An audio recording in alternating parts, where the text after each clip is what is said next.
An MD-11 speeds towards a runway in Japan. Yeehaw! Ride 'em, cowboy.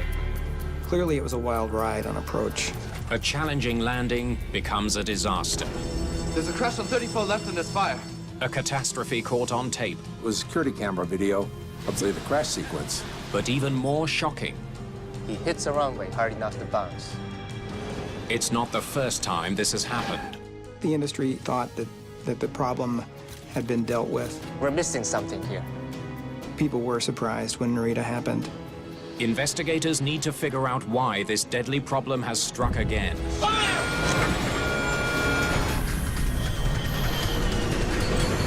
Mayday, mayday.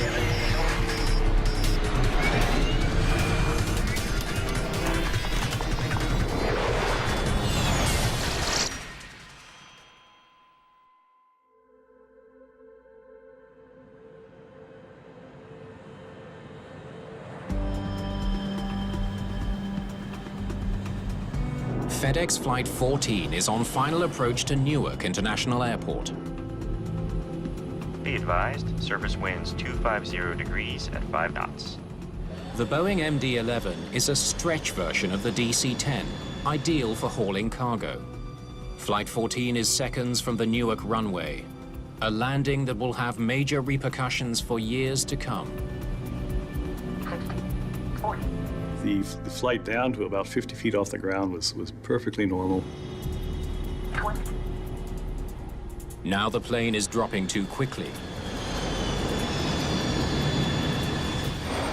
It hits hard and bounces. Catastrophe strikes as the right wing hits the ground. Amazingly, no one is killed. We were elated very early on to find out that the people on board the aircraft escaped with very, very minor injuries.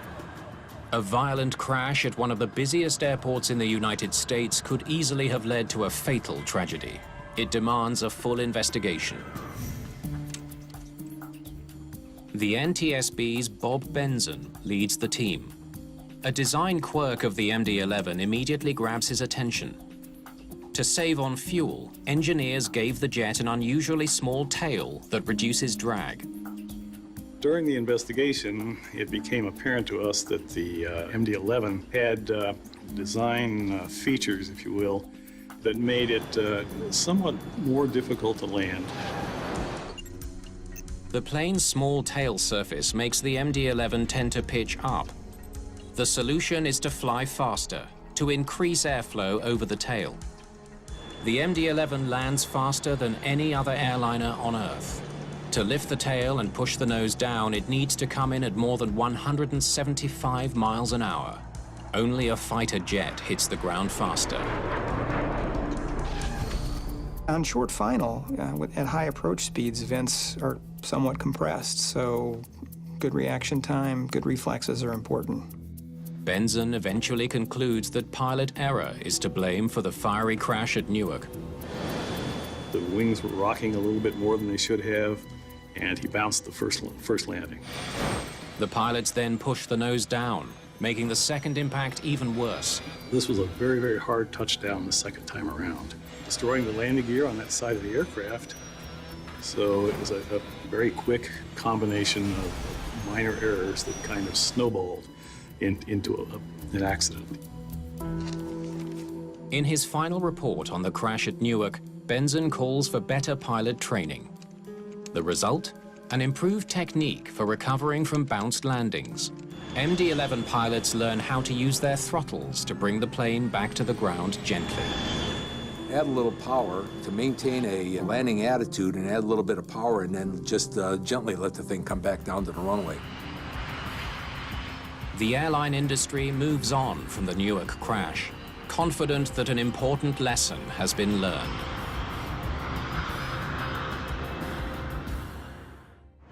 Almost 12 years later, Nippon Cargo 37, runway 34 left, clear to land. the MD-11 is still a popular workhorse for flying cargo. FedEx relies on the plane to haul millions of tons of freight in and out of crucial hubs like Tokyo's Narita Airport, one of the busiest airports in the world. 訳ございません。今しばらくお待ちくださいませ。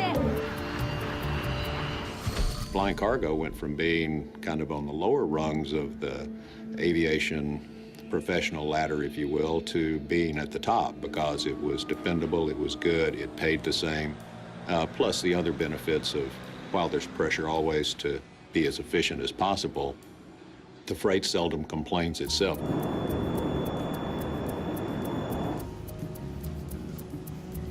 Narita Tower, FedEx 80, 13 miles for 34 left. 54-year-old Kevin Mosley is the captain on FedEx Flight 80. His first officer is 49-year-old Anthony Pino. The two veteran pilots are second in line to land at Narita.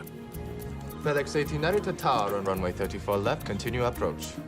FedEx 80, roger. Within that last 200 miles or so before you're going to land, a pilot would start thinking about what the conditions are, recheck the weather, start paying attention to what was happening to other traffic. After an overnight flight from Guangzhou, China, the crew is less than 10 minutes from touching down on Narita's main runway. Today, First Officer Pino is flying the plane, while the captain monitors the instruments. All right, let's begin the before landing checklist. Got it. Landing lights on. FedEx 80 surface wind is 320 at 28 knots. 7 minutes from landing, the controller gives the crew an update about the wind conditions on the runway. Okay, copy that. The pilots are in the midst of their approach, a crucial time in any flight. The crew must perform dozens of steps to lose altitude and drop about 400 miles an hour of airspeed before they touch down. It's a very busy time in the cockpit. Pilot's got a zillion things going through his head. His eyeballs are all over the place, making sure that the proposed landing is going fine. On this flight, the pilots have an additional challenge to contend with: powerful winds. Any thoughts on landing speed? Let's add 10 knots. Make it 164 knots. They need to come in faster than usual to combat the gusty conditions. If you have gust, then you have to figure out that it will affect and change the lift characteristics of the airplane as well as the speed of the airplane. Landing gear. Gear down. 4 green. 500. We, cleared to land, 34 left. Stable.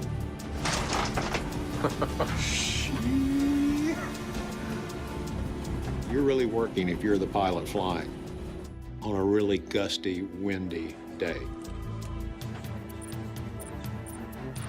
The plane is dropping 13 feet per second. It will be on the ground in less than 5 seconds.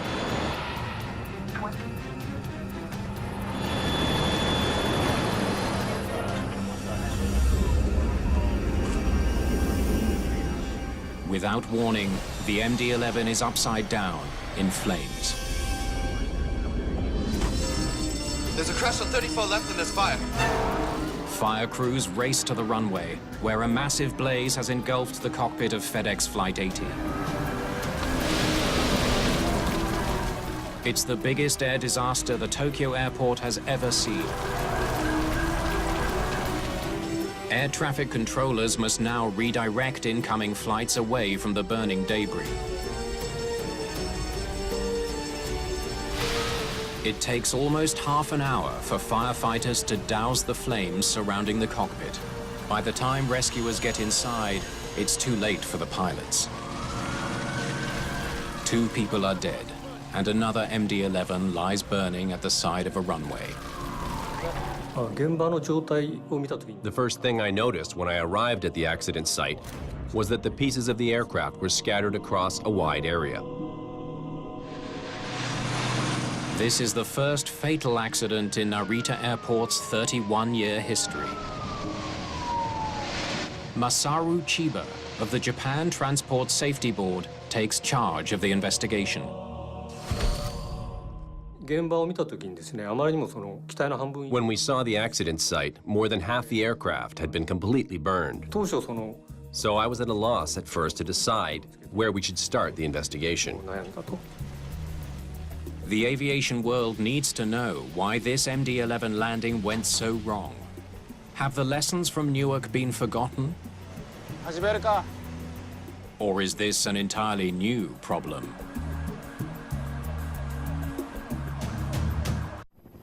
Two people are dead, and the remains of an MD-11 cargo plane lie smoldering at Narita Airport. Investigators examine the runway, searching for clues that might reveal how this landing went so wrong. I was trying to figure out where the plane first touched down. There were very clear traces from the tires. Therefore, the initial contact with the ground was the place where there were clear tire marks. Look at all this rubber. This is where they first touched down.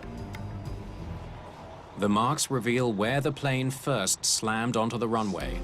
The second contact was with the nose gear, and we found pieces of the front wheel near the area where it hit. They also show the plane hit the runway more than once. And this is where they finally came down. Extremely hard, by the looks of it. The third area that the plane touched down had a lot of spilled fuel and a big portion of the aircraft's remains. So we concluded that there were 3 contact zones where the aircraft hit the ground. Investigators catch an early break. Though it's extremely rare for a plane crash to be caught on video, it's happened here.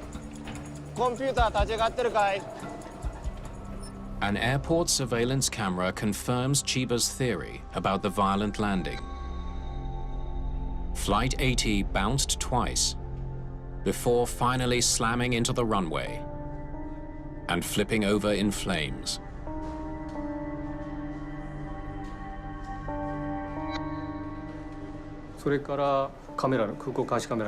I also saw the pictures from the surveillance cameras. I was convinced that the aircraft hit 3 times. I've never seen such a terrible accident before. The similarities between this accident and the crash of Flight 14 in Newark are very disturbing. Investigators face immediate pressure to figure out exactly who or what is to blame this time. It had been 10 years since the last accident involving an MD-11, and when Narita occurred, it was clear that the problem of these types of MD-11 accidents had not been solved. Investigators interview the tower controllers to learn more about the moments leading up to the crash. They hear that pilots landing ahead of Flight 80 reported very turbulent conditions on approach to the runway. Narita Tower, be advised, we hit some wind shear on final, just below 2,000. The accident happened right after a cold front had passed, so it was very windy. The pilot of the previous flight actually reported they experienced wind shear during their flight. Wind shear is the term pilots use to describe dangerously shifting winds. That's a really rapid change in direction or velocity of wind, and it can really affect the flying characteristics of the airplane. Strong wind shear can push a plane violently up or down, causing it to lose lift. Near a runway, it can be fatal.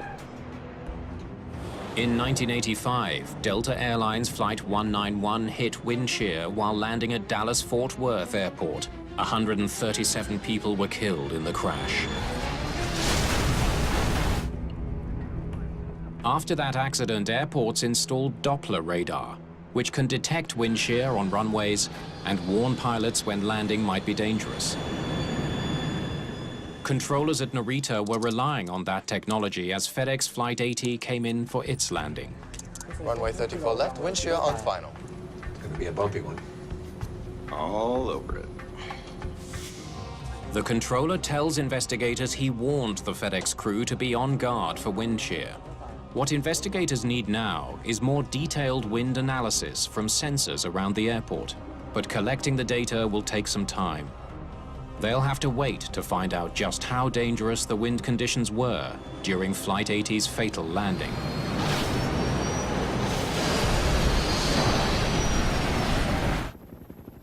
Meanwhile, a recovery team has made a major breakthrough. They've pulled the black boxes from the scorched wreckage. The data on the recorders could explain what happened in the last few moments of the MD-11 landing, unless that data has been destroyed by fire. These are a lot more damaged than I thought they'd be. I hope they can get something out of these. It was heavily damaged. It was exposed to extremely high heat. Let's get them packing.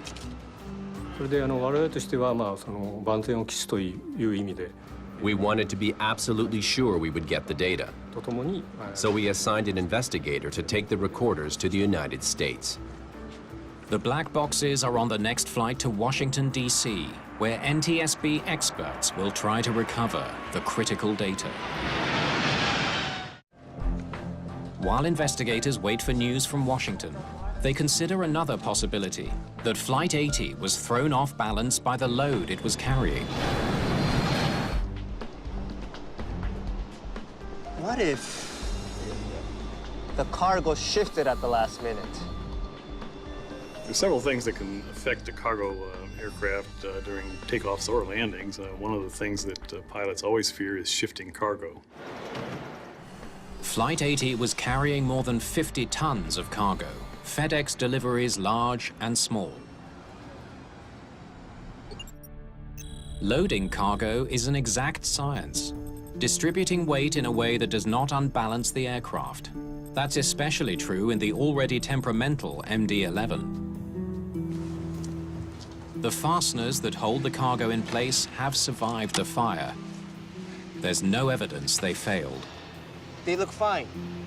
Let's check out the others. As far as I could tell from the remains of the cargo, there was no evidence of the cargo shifting, either to the front of the plane or to the back of the plane. But if the cargo didn't shift, what caused Flight 80 to crash on landing, killing 2 pilots? Masaru Chiba studies Doppler radar records of the wind speeds on runway 34. Any sign of wind shear in the moments before the crash could be the lead he's been waiting for. But it's another dead end. No wind shear on runway 34 left when they were touching down. After examining data about the air currents before and after the accident, it seemed very unlikely that wind shear could have caused this accident. While investigators in Japan struggle for a solid lead, there's better news from Washington. NTSB technicians have recovered the sounds captured by Flight 80's damaged cockpit voice recorder. They expect to soon recover the flight data as well. Flight recorders are very robust instruments. They're designed to withstand an incredible amount of G-force and heat. Ah, Mr. Misenchek. Welcome aboard. Nice to meet you. My name is Masaru Chiba. Because the plane is American-made, Paul Misenchik of the National Transportation Safety Board joins the team in Japan. We had the expertise that could contribute to the Japanese investigation as far as procedures, what type of regulations the crew was flying under, and we could do an awful lot of the follow-up investigative activities here in the United States, which is what we did. Okay, this way, please. Flight 80's cockpit recording is now in the hands of investigators. But will it tell them why the pilots couldn't get their planes safely on the ground? Let's hear the entire approach from first contact with Narita at 6:41. Narita Tower, FedEx 80, 13 miles for 34 left. FedEx 80. Narita Tower on runway 34 left, continue approach. FedEx 80, roger. All right, let's begin the before landing checklist. Got it. So far, so good. The approach to Narita is textbook. Landing gear. Gear down. Winds are 320, maximum at 34 knots. Okay, stop for a second. Winds 320, maximum 34. It's right in their face. The recording reveals the crew was flying into a strong headwind, but it isn't dangerous enough to explain the crash. Okay, let's go on. 1,000. Yeehaw! Ride 'em, cowboy. Don't let the airplane fly you. You fly the airplane. And on a gusty, blustery day, that's in fact what you have to do. 500. Despite the bumpy ride, the pilots don't seem very concerned. Clear to land, 34 left. Stable. Stable approach is one of the call-outs that more and more carriers have put into their operation specifications that you call out, because generally that's a pretty well understood thing. If you're stable, you can land.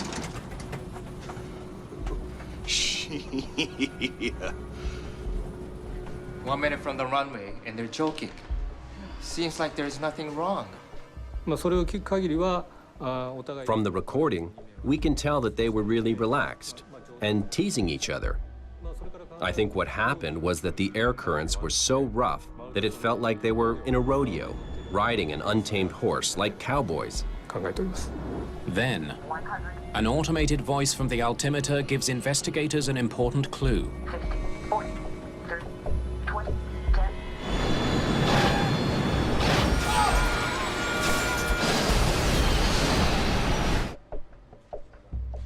That last part again, please. 50, 40, 30, 20, 10. It should slow down. 50, 40, 30, 20, 10. The pilot, in making an approach, he can judge his rate of descent by the cadence of those call-outs. Like normally, you'll have 100 feet, 50, 30, and as you get down to 10 feet, they'll even slow down a little bit more. 20, 10. If it's calling them very quickly, you're sinking too rapidly. The recording tells investigators the plane's descent didn't slow down when it should have, but instead continued dropping at a rapid rate. It explains the hard landing, but not the crash. Another critical question remains. Why didn't the pilots slow their descent? Until they can answer that question, investigators will never know the full story behind the crash of FedEx Flight 80.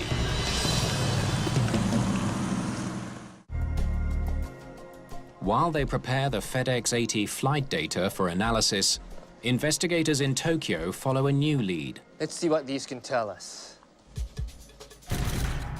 A second security camera captured a series of photographs during the deadly touchdown. The camera was set to record 4 images per second. With luck, one of them might reveal why the landing went so wrong. When we looked at the photographs, we could tell very clearly how the aircraft came into the runway. The surveillance photos were more helpful and accurate than interviewing hundreds of witnesses. 30 feet off the ground. Looks like he's straight and level. Stable. Stable. 20 feet. And still stable. You want the airplane pointed down the runway when you touch down, and you want the wings as level as you can have them. That's what you're looking to accomplish. Everything looks fine. But in a split second, he hits a runway hard enough to bounce. The photos capture in detail what happened on runway 34 left, but shed little light on why it happened. We're missing something here. They turn to the information from the flight data recorder. All right, what does the data tell us? They hope it will reveal what the pilots did during the final moments of the landing. 40 feet, 30 feet. Strange. It's practically level. He should be nose up here. 30 feet from the ground, the pilots should pull the nose up a few degrees to slow the descent and help the plane float to the ground. It's called flaring the plane. Starting to pull back on the control column to start to flare the airplane, to start to arrest its descent so that you have one continual motion of power coming off of the airplane.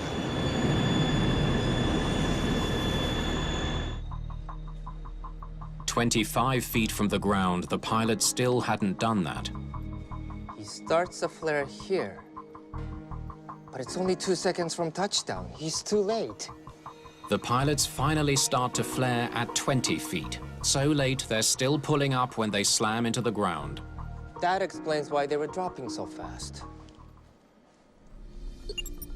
A properly timed flare helps ensure a smooth landing. By delaying the flare, the pilots were descending much more quickly than they should have been.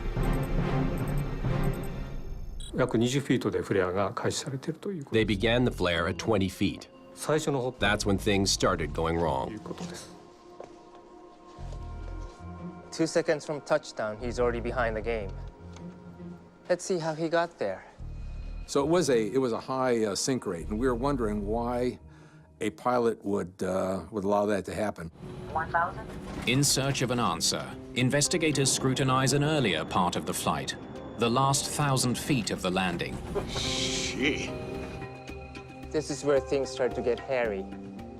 Right up, left down, right up, left up. Yeehaw! Ride 'em cowboys.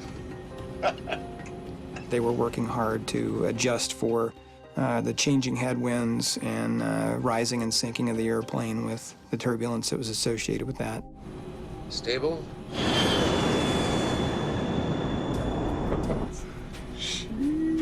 If you have a really strong headwind on the airplane, blowing right down the runway toward the airplane, and that wind suddenly diminishes greatly, the airplane has a tendency to feel like it's falling out from under you. It's lost some of that airflow that's going over the wing. The MD-11 is heading for the runway at almost 200 miles an hour and dropping at 13 feet per second. Pino has his hands full trying to keep his plane properly positioned for landing. 100.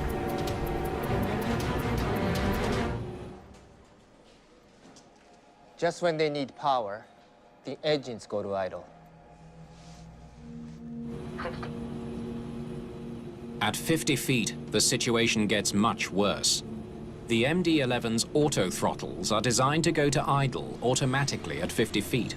The system works well on calm days, but this time the decrease in power makes the plane drop even faster. When they had a high sink rate, they needed power right at 50 feet, and they didn't apply it. Because of the powerful winds, Pino should have added more thrust to keep the landing on track. 30. Pino reacts less than a second too late. 20. He pulls the nose up to begin his flare, but the plane is falling too fast.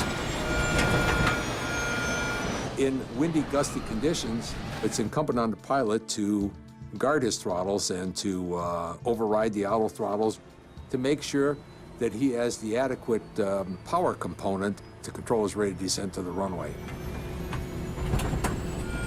Just like in the Newark accident, Flight 80 hits the runway while dropping twice as fast as recommended.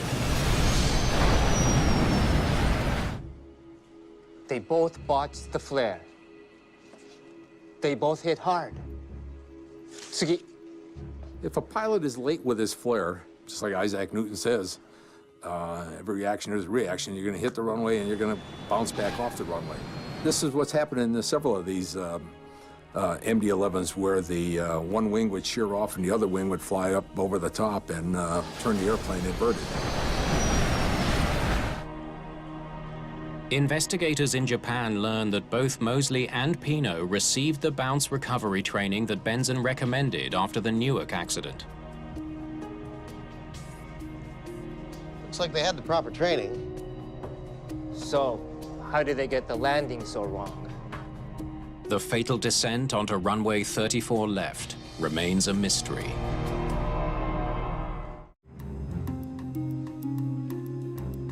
Investigators dig into the background of the two pilots who died on FedEx Flight 80. FedEx doesn't have a lot of people that are new to the flying business. They just don't make the cut. Before working for FedEx, Captain Mosley flew F-4s for the US Marines. Only the best pilots are even considered for the job. As a civilian pilot, he had flown more than 8,000 hours. But Captain Mosley had only recently returned to flying Sick leave. after an extended sick leave for a bad back. First Officer Pino was hardly a rookie. Anthony Pino was a veteran of the First Gulf War. He served with the US Air Force for 23 years, flying C-5 transports, one of the largest planes ever built. Nobody had anything bad to say about either of these pilots. They trained well. They never failed a proficiency check. But investigators do find one significant detail in First Officer Pino's record. He had to be recertified to land MD-11s on a simulator just 6 weeks before. Lots of hours. Not so many landings. We found out that he had, within the previous 6 months, very few actual landings. Lack of experience in landing has led to tragedy in the past. Just a month earlier, a Turkish Airlines 737 was on approach to Amsterdam's Schiphol airport. The pilot flying was an inexperienced trainee. He failed to recognize a critical change in throttle settings brought on by a malfunctioning altimeter. The plane lost power and slammed into the ground, killing 9 of the 135 people aboard.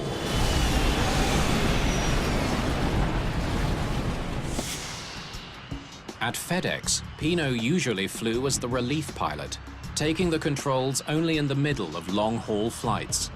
It's a role that calls for very few landings. The pilot who was flying this airplane only had about 73 landings in the last 2.5 years, which averages out to about 2.5 landings a month. 2.5 landings a month. That's not a lot of landing practice. The first bounce throws a plane back in the air. He gets 10 feet off the ground and brings his nose down.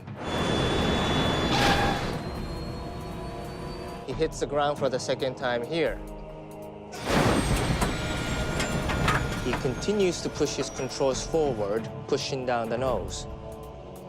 He's making things worse here. Second bounce sends them 16 feet back in the air. And the third touchdown is lethal. Fire!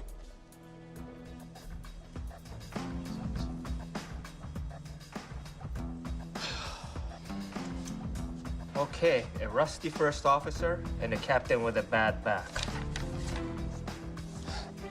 There must be more to it than that. Go ahead. Investigators return to the cockpit voice recording and listen for other factors that might have come into play. Oh, it'd be good to get some real sleep. They hear a critical clue, a remark made 45 minutes before the catastrophic landing. I am exhausted. Oh, yeah. Gonna sleep like a baby. Just keep an eye on me, would you? If I suddenly get really quiet, say something. Especially if we're close to flare. It was clear from listening to the crew that they were tired during the approach. So they were tired after flying all night long. Let's find out just how tired they were. Research has shown that fatigue can decrease performance in ways similar to alcohol intoxication. Investigators learned that over the past 10 days, the two men flew 38.5 hours, traveled almost 11,000 miles, and crossed 8 time zones. Their week starts in Anchorage, a flight to Narita, then from Tokyo to Guangzhou, China, to Malaysia, then to the Philippines, back to Guangzhou, and the final leg, an overnight flight back to Narita. Because you've long haul flown and now you're arriving somewhere at 8 o'clock in the morning and it feels like 8 o'clock at night to your body. So, how much sleeping did they do between flights? We can usually build a timeline that gives us a better idea of how much sleep the pilot might have been able to obtain and what their schedule was like. Investigators learn what they can about the two pilots' activities in the days leading to the crash. They study their computer records, contact friends and family, and interview hotel employees about their comings and goings. The most important things that we want to know are when were the pilots awake, when were they working, when were they sleeping, and kind of what other general kinds of activities were they engaged in. They even go through receipts and keycard information to help paint a detailed picture of when the pilots were most likely sleeping. Bramble discovers that in the past 24 hours, Captain Mosley had no more than 4 hours and 38 minutes of straight sleep. First Officer Pino likely had even less, just 3 hours and 17 minutes. Well, you'd like to see pilots receiving about 8 hours of sleep in a consolidated fashion per night. That would allow them to be fully rested and perform optimally. Neither one got close to 8 hours straight. According to regulations, there was enough rest time built into their schedule. But airlines can't dictate how pilots use that time or force their pilots to sleep. Oh, it'll be good to get some real sleep. I am exhausted. Oh, yeah. Gonna sleep like a baby. These people were not hitting on all cylinders. Yeehaw! Ride 'em, cowboy.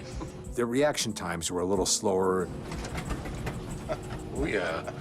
You'd expect to see lapses in performance and delays in response. Yeah.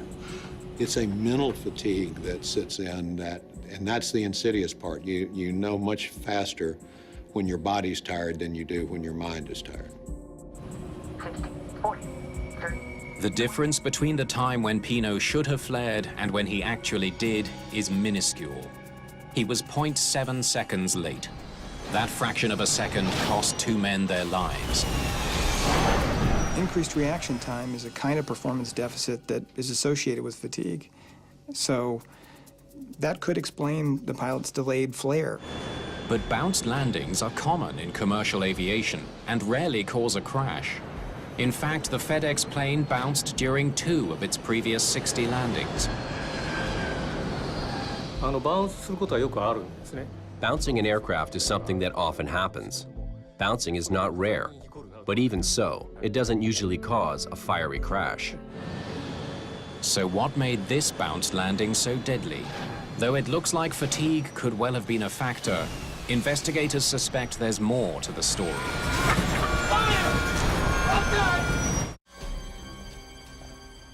Can you run them all together now?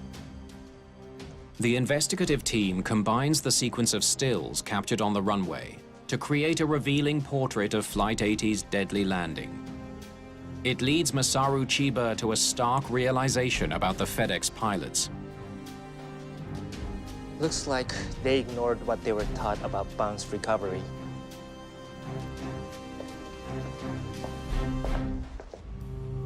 In an MD-11 flight simulator, a senior FedEx pilot demonstrates the standard procedure for recovering from a bounce.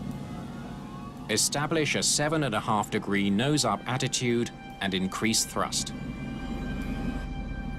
Are we ready?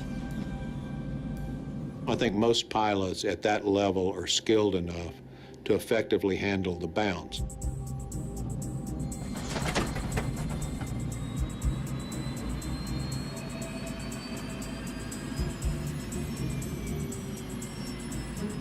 So, if it's that easy, why did they do the opposite? Flight data shows Pino did the opposite of what he was trained to do. Instead of lifting the nose up after the first bounce, he pushed his column forward, driving the nose of his plane into the ground. That mistake bounced the plane again, 16 feet into the air. And that was one of the things that we really tried to wrap our minds around, was what would cause a pilot who had bounced to push the nose over back down toward the runway. 12 seconds later, the plane is upside down and in flames. Well done! The MD-11 is a stretch version of the DC-10. Investigators wonder if the extra length could have been a factor in the crash. I wonder what the pilots could see from that cockpit. Investigators ask Boeing to create a simulation of what the pilots would have seen from the cockpit. Here's where they flare. They go back in the air right here. As the main landing gear bounces upward, the plane pivots, so the nose doesn't actually go up at all. For the pilots in the cockpit, it's a visual deception. They had no idea they had bounced. Here's where they see the runway again. But it's too late. You've got a longer amount of airplane in front of the wheel, so you can get a false sense of where you are in relationship to the ground, because these jet aircraft land with the nose up. The discovery helps explain why Pino pushed his column forward. He likely believed his main landing gear was on the ground. You want to get that nose down as quickly as you can, because you want that airplane firmly planted on the ground. This approach went very quickly from what was a challenging but relatively normal approach to a disastrous situation in a very short span of time. There's really not one golden nugget that said, aha, this is what caused the accident. In most cases, it's a cumulative effect of a number of factors. Investigators now believe that a pilot suffering from fatigue and battling strong winds flared his plane a split second too late, bringing it to the runway too fast. The stretch design of the MD-11 prevented the pilot from realizing he'd bounced the landing, leading him to the fatal mistake of pushing down the nose. This accident began with a very small error. The response to that led to another error, and the response to that worsened the situation. It was a snowball effect. The situation got worse and worse. In the wake of the accident, investigators make several key recommendations to prevent a similar catastrophe. They suggest that manufacturers install a light in the MD-11 cockpit to tell pilots if their wheels are on the ground. We learned that in long aircraft, it's very hard to know whether the plane is bouncing or not. So they installed a system to let the pilots know if the plane has bounced. They also recommend that pilots be ready to override their autothrottles to maintain speed throughout the approach. And if the throttles aren't doing what you want them to do, or you want them to do something else, your hand is right there to apply whatever power you need. Most importantly, they recommend that pilots be trained to go around every time they bounce a landing. We've moved more and more toward a mindset of, look, let's go around and come back and do it another time. Let's don't take the chance. It is nonetheless tragic that it took the loss of an aircraft, and more importantly, the loss of a crew, to arrive at that kind of conclusion.